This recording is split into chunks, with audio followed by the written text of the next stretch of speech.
iniwanan mo siya. Pero di ba't hindi ka na nga masaya? Ano bang totoo sa inyong dalawa?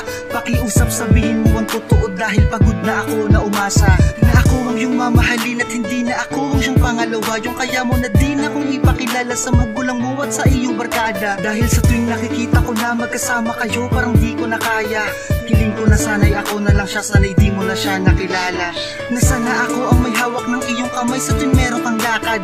Na sana ako na lang lagi ang iyong katabi para di mong kayakap. Sa gabing malamig, sabay na matulog kasama ang iyong anak. Sino ba sa amin ang iyong pipiliin? Sino ba sa amin ang iyong mahal? Yung mga pangarap, pati mga plano, tuloy pa rin bang mga yon? Sabi mo 2 taon, sa pagbalik mo sisimulan na natin yon. Mahal, pang hawakan mo yon. Pasensya ka na, mabilis lang naman ang taon. Pangako sa pagbalik ko, lahat ng sinabi ko tutuparin natin yun. Alam ko naman kayo pa ang lumayo sa'yo'y di ko magawa.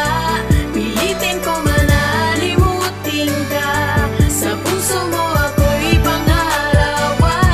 Siguro wag na nang ipilit pa, dahil masasaktan lang akong sinta. Alam kong di mo kayang iwan siya. Salamat sa pagmamahal, pinapalaya na kita. Hindi ko paniwalaan lahat ng iyong mga sinabi, na lahat ng mga planong binuo ba'y mangyayari. Ngunit napansin ko parang ako lang mag-isa ang kumakapit lumalaban sa pangako mo, sinta. Pinapalaya na kita, alam ko namang mahal mo siya. Pinapalaya na kita, wala akong laban sa kanya. Pinapalaya na kita, sa kanya ka masasaya.